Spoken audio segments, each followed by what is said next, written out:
Welcome back to Home Studio Production Basics. This is a series all about helping you up the value of things you create in a home studio situation. It's episode 7. We'll be trying to answer the question, what kind of microphone should I get, should I have, and should I be using in my home studio? And it's kind of confusing because there are so many brands, so many different models, but I'll eventually narrow it down to the different types of microphones. And yeah, we do focus a lot on audio and microphones in this series, but I'm telling you, audio is at least half of the total equation of production value. It's so very important, although a lot of people instantly gravitate to video quality and what type of camera they should be using and the lighting and all that. Audio, so critical when it comes down to the overall production quality. So like I said, what kind of microphone? Not the brand, not the model. Here are the different types.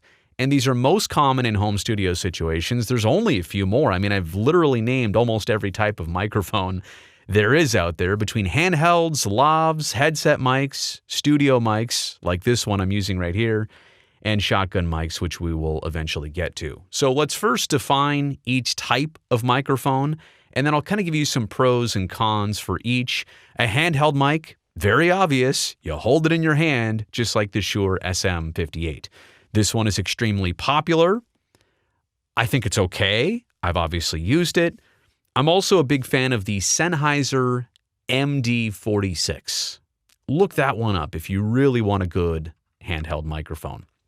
Anyway, the benefits of this type of microphone, it's cost effective. You can get that SM58 for less than $100, and it is going to give you a professional sound, no questions about it, right? So that's a good price point to get a professional device.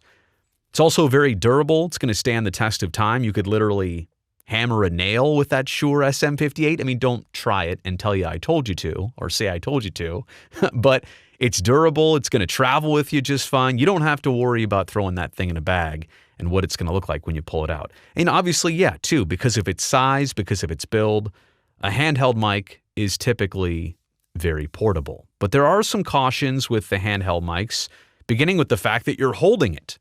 And unless you are really delicate with it, I mean, you're going to hear all of that handling noise. That's kind of natural. Some mics do better at rejecting handling noise than others, but that's kind of an issue that all handheld microphones are going to have. You kind of need to have good mic technique in terms of how you talk into the microphone, but also good mic technique in relation to how you hold a handheld microphone.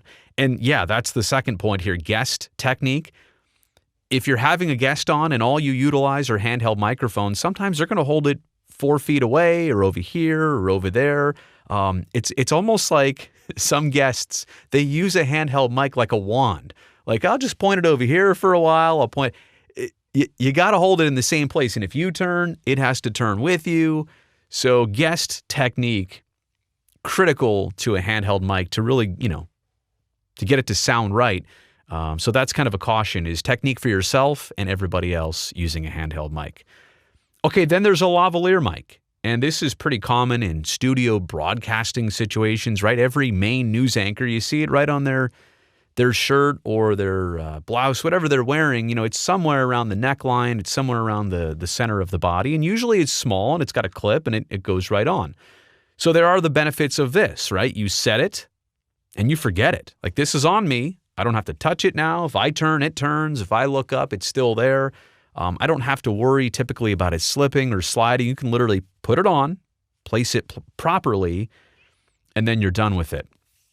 A thing about lavs is that you usually get a good value out of them. I mean, there are some in the $100 to $200 range and way cheaper than that. But then there's also the other ones in the $1,000 range, which are going to give you a total different quality. But for the most part, you can get into a very good lavalier mic for a pretty good value.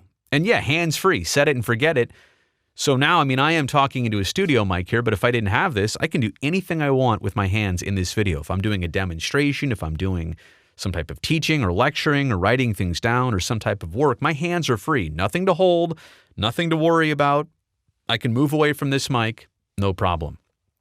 Some cautions, though, with a lav are this.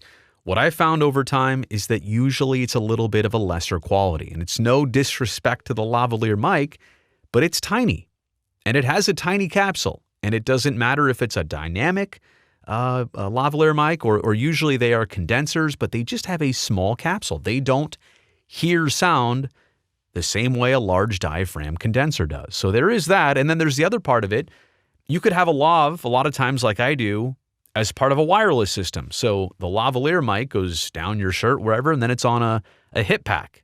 But that's on you. But a lot of times that lavalier mic, it goes straight into an interface, and then all of a sudden you are tied down to your equipment. So if you get up, the lav mic pulls on your shirt, pulls it down, whatever. You can't get up, you can't move around unless you've got a wireless lavalier setup, which is common, but just know that sometimes that is a thing. And trust me, I've been there. You're definitely tied down a lot of times with a lav, but a good choice. Okay, let's move to the headset mic. This is a Sennheiser HMD26. This is kind of the gold standard of at least sports broadcasting, which I work in, because it's really isolating in the sound inside the ear cups. And also that microphone is only so sensitive to things an inch or two away. So it really rejects all the crowd noise, let's say, in a sports situation. Not that you needed to know all that, but a headset mic, yeah, it's pretty obvious what it does. The benefits are also pretty obvious. You get the all-in-one design. You get this and this in one piece. So when you put it on, you're putting everything on. And the second benefit, there's a lot of options, right? There's a ton of different headset manufacturers with the head cups or the earphones, as well as the boom mic. Do you like it from this side, or some of them are reversible? There's different brands, there's different price points. So there are a lot of headset options out there. The last benefit I wanted to talk about is it's a technique helper. Because I've talked about mic technique before. This is a Neumann U87. Fantastic mic, one of the best that money can buy. But if I talk from into the wrong side of it, yeah, that just doesn't work, right? So the cool thing about a headset mic is that it stays right in front of you. No matter what you do, that mic is always, so long as you position it initially correctly, it's just going to stay right there. It's always going to give you the proper technique so long as you set it the right way to begin with. But that brings me to some cautions here. That same technique helper can also hurt you if you don't set it right. And you put that capsule right in front of your mouth or way too close, and you pop every P possible, and plosives are your problem. How many more Ps can I do? But yeah, right? Like that becomes an issue. It can be plosive city if you use a headset mic improperly and you put that capsule too close. And yeah, the other part of it too is that you're tied down. Now, I guess right here, right now, I'm still tied down, but bang, I take the headphones off and I'm done. I guess kind of like a mic, but here I can still talk on the mic, right? So with a lot of mics, you're tied down. I guess the Handheld is the only one you drop and you're done with it. But with a headset mic and a headset situation, you're also tied down. What do we have left? Oh, the studio mic. There it is, the U87 and the U87. This is my microphone of choice, and this is obviously what I've chosen to go with here in the home studio. So I'm not telling you, oh, this is the right answer all of a sudden. I'm not trying to convince you. I want to go through all the options because everybody's got a different purpose and a different model of things they do in their content creation. But a studio mic would either be a dynamic or a condenser. It's larger in its size. It usually requires a mount, whether that's separate. You have to buy it individually or it comes with it. But the benefits of studio mics are pretty obvious. Number one, you get the best quality. I mean, this microphone right here could literally record an artist for a hit record that would be played on the radio, that could win Grammys. I mean, studio mics are used in studio situations for obvious reasons. Another thing here, another benefit is that there are multiple price points. There are hundreds of different studio mics out there. And again, some are dynamics, some are condensers. By the way, have another video coming out on that. Should you use a dynamic or a condenser studio mic? We'll break that down for you. But you can get into a studio mic for a bunch of different price points. And then also the visual element. I know this is kind of weird, but there's something about, the studio mic. It's part of how I want this to sound. I want the best quality audio, but I also don't mind the way it looks. it has a certain look to the visual element that I'm trying to create here. So has nothing to do with the acoustics, but it definitely adds a look to have any type of studio mic in a home studio type situation. Okay, some cautions here.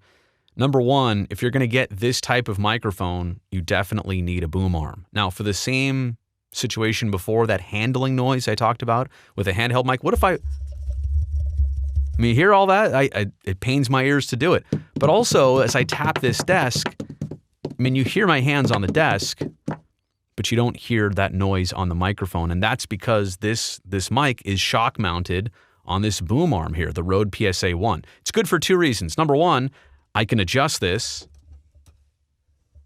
right, however I need or I see fit. But also it, as well as the shock mount here, the Rycote shock mount I have for the microphone, they isolate all the bumps, the bangs, the noise from any type of mechanical collisions here on my desk. If I want to shut the drawer, no problem. I mean, you could probably barely even hear that.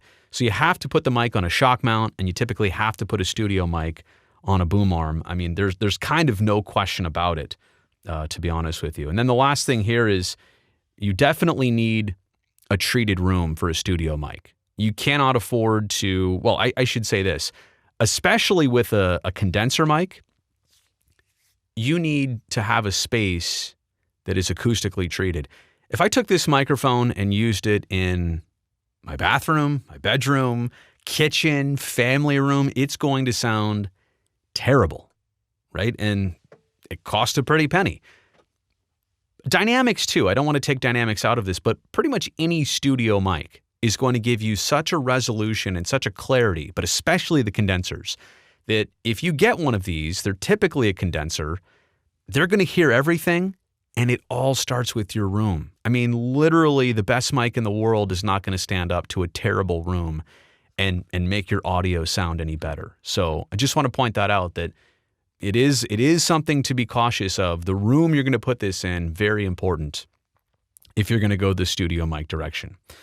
Okay, last but definitely not least here is the option of a shotgun mic. Now this one is unique, and this is the Sennheiser MKH416. By the way, this is actually the microphone I use all the time in my remote setup videos, the ones I do from the NBC studios in the conference room. I use this microphone for a bunch of different reasons, which I'll kind of get into here. But there's a bunch of benefits of a shotgun mic. Number one, you can actually use this out of camera, right? This is a boom mic situation. It's meant to be above me, out of the frame, so the camera can't see it. You can actually hide this thing, and it's got the pickup pattern, and it's got the sensitivity so that it'll do just fine farther away from me, the subject talking into it. Because it's very directional, that's another benefit. So it does reject a bunch of side and rear noise, which, is great because it sounds like a condenser, but it has the rejection of a dynamic mic, which is fantastic. And yeah, these shotgun mics, because they're meant to be on boom arms, they tend to have a very durable build. That's one of the allures for me. I put this in a Pelican case, I bring it home, bring it to the office, back and forth. No problem with it. It literally can take a beating. I try not to do that, but I have no worries about it being fragile at all. So you get the condenser sound with the durability of a dynamic, and that is a huge benefit of a shotgun mic. Two cautions are this, distance and sound. Now, I did mention you can take this microphone and put it out of the camera shot, but I do want to be very clear. If it's actually too far away, you're going to get a different sound. Like the sound you're hearing me into this microphone, it's also getting processed and EQ'd and compressed and all that stuff. But if you take a shotgun mic and if I put it 3 feet away, it's going to pick me up okay. And I can EQ it to make it sound okay. But there's nothing that's going to get that proximity effect back if you do push that mic farther away. Does that make sense? You're not going to be able to achieve the same sound as if that MKH416 were 6 inches to 4 inches away from your face.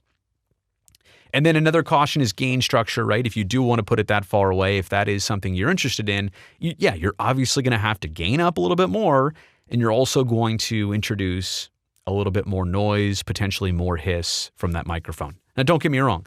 That 416, it's used all the time in professional productions and movies and TV shows you watch all the time. So if it's good enough for them, it's definitely good enough for you. My point is that just know how to use it. Also know it does have some limitations. It's meant for audio from a distance, but it's still, once you hear it up close, you can't replicate that from a distance. That's probably the best way to put it. So there you go, home studio production basics. This was episode 7. Hopefully that answers what kind of microphone should you be using. I gave you all the different types, and I'm not even going to narrow it down to just one. All of those I mentioned are worthy of your usage. It just depends on what are you going to do with your content so that one of those mics can suit you best. Let me know what you think about all this, or if you have any questions, put them down in the comments section below.